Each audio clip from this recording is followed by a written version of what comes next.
or you can just hear that wonderful sound.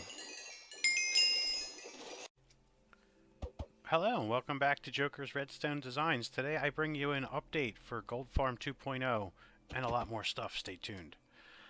So, recently I was thinking or messing with the gold farm and realized that there was a major flaw in it, as that it would fire the flint and steel as often it was trying to bring the water bucket back in, thus wasting your flint and steel. So I devised a new type of clock, as you can see over on this side, that's only going to use the flint and steel once for each stroke of the piston. So if we take a look here, we're going to take this dust off the top real quick, and you can see that each time the piston moves now, the water's going to go in, and that's by powering the dust on top of this piston, causing this torch to be off unless the piston is actually in motion. So now we can fire this off again. Now that's, again, it's still off, but it's still powering it, keeping it off. And that action will allow you to only use the flint and steel half as often. And this is how you would set up your repeaters had you already built this gold farm. I'm sorry, I said repeaters, I mean dispensers. This here would be the layout previously, and you can reuse most of all the components, even save a few, by changing over to the design like this. If you want to screenshot that, I'll hold still. And if that's all you're here for, well, thanks for watching. Take care. You still here? Alright, well now let's talk about everything else that you've seen in the background so far, like that. So, in the search to find a better clock for these gold farms, I have made many. As you can see around here, I sent out a tweet originally with this clock, dispenser clock set up just like this. We're going to take this away for a moment, and we'll just turn this on like this. Now this is the same clock you just saw over there, just the piston is only upright, and this clock is as fast as a comparator clock. So you can see this one's clicking away, but they're actually the same speed. The problem with the comparator clock in subtract mode is you don't know where it's going to turn off. Whereas this clock here, if we take away this dust for a moment, the water's out, the water's in, much like I showed you over here. But taking this idea even further, if we eliminate the other piston as a factor also, well, let's we got water mess everywhere.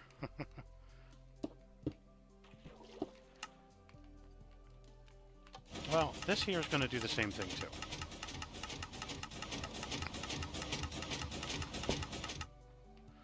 So now it's off. Now it's on.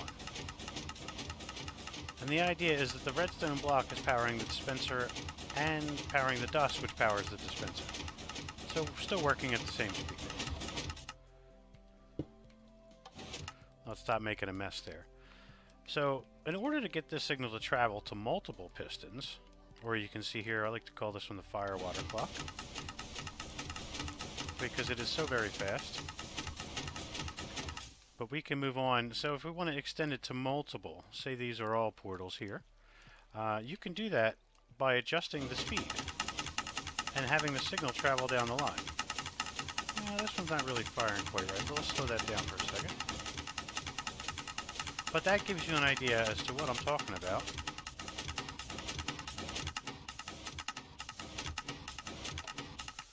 Well, that one actually may be out. Oh, it's empty.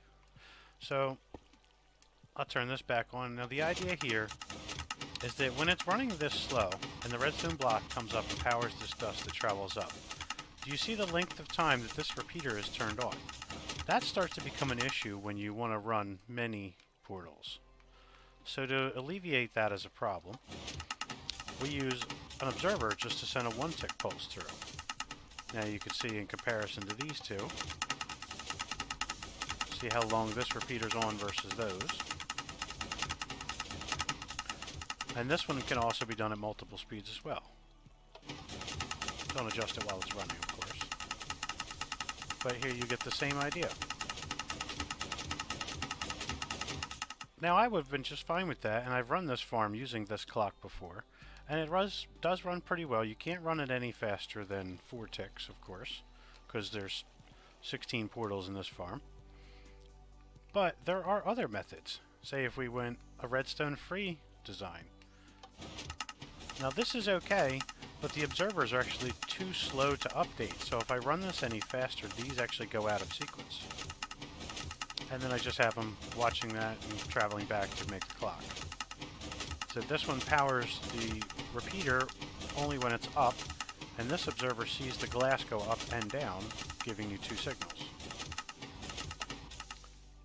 So now, using this idea, I found there are other methods too. Say, for example, a water bucket is full, or a bucket is empty.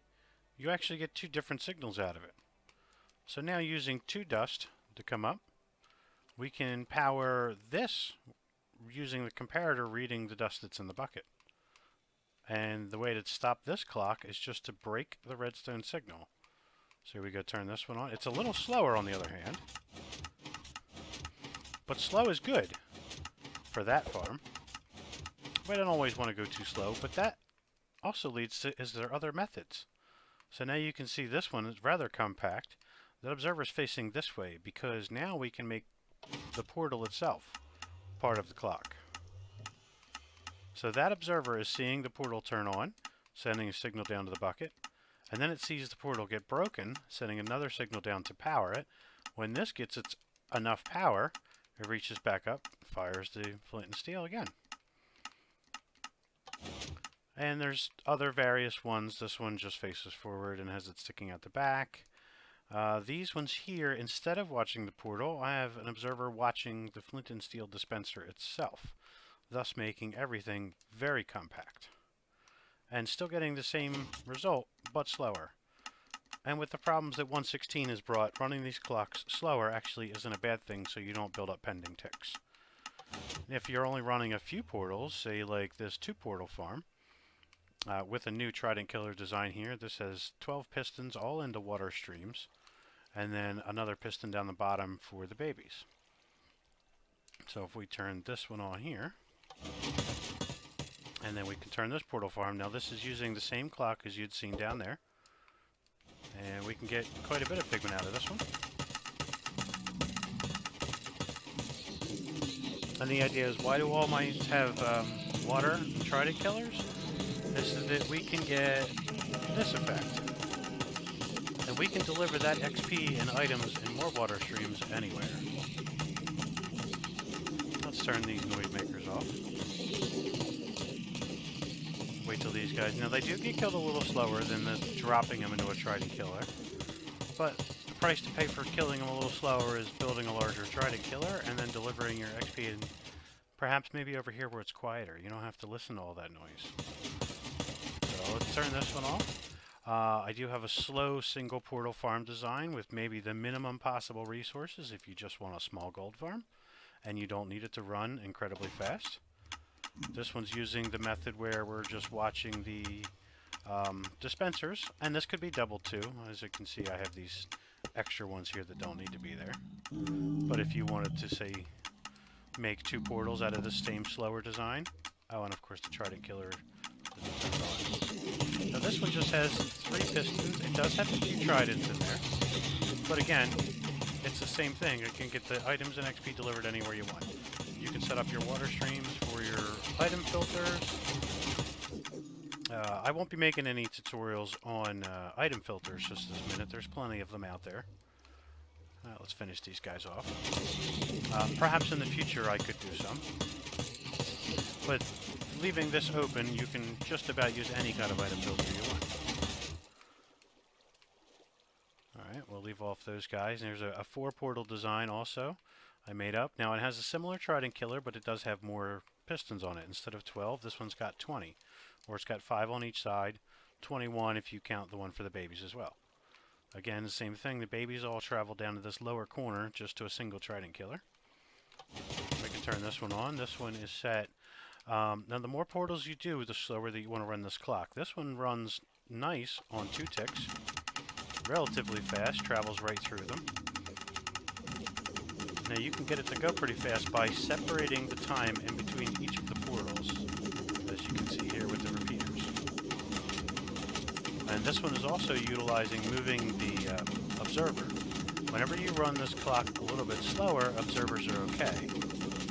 But on a larger scale, for the updates that farm causes, observers actually start to have problems where they misfire, and then it puts everything out of the cycle.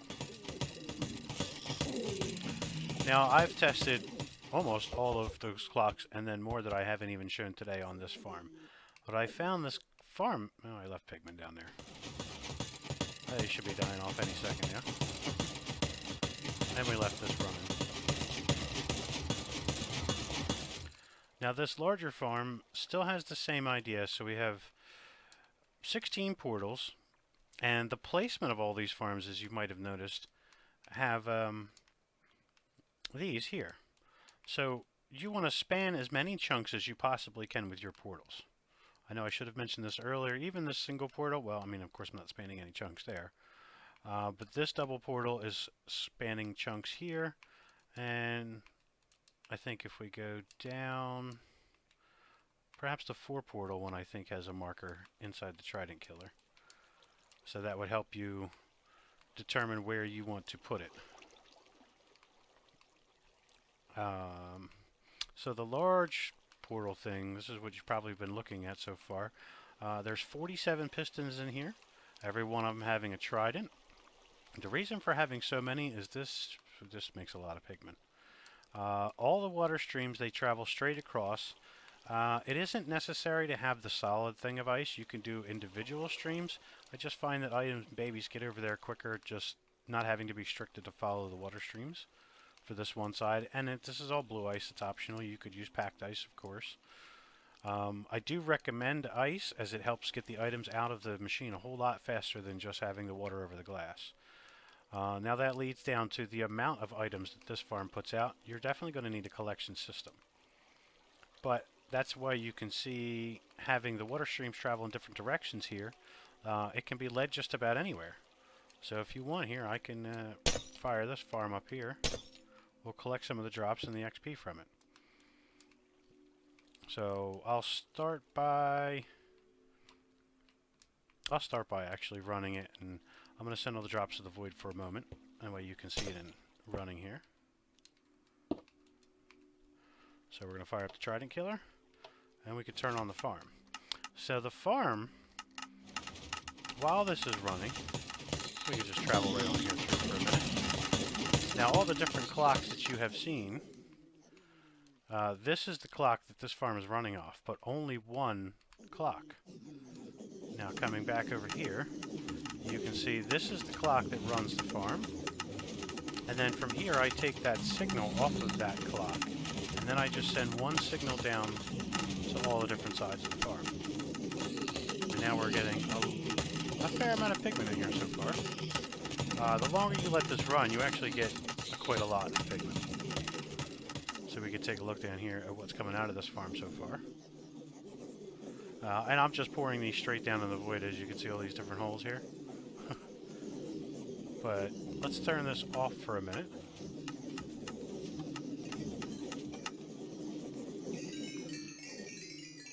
Or you can just hear that wonderful sound.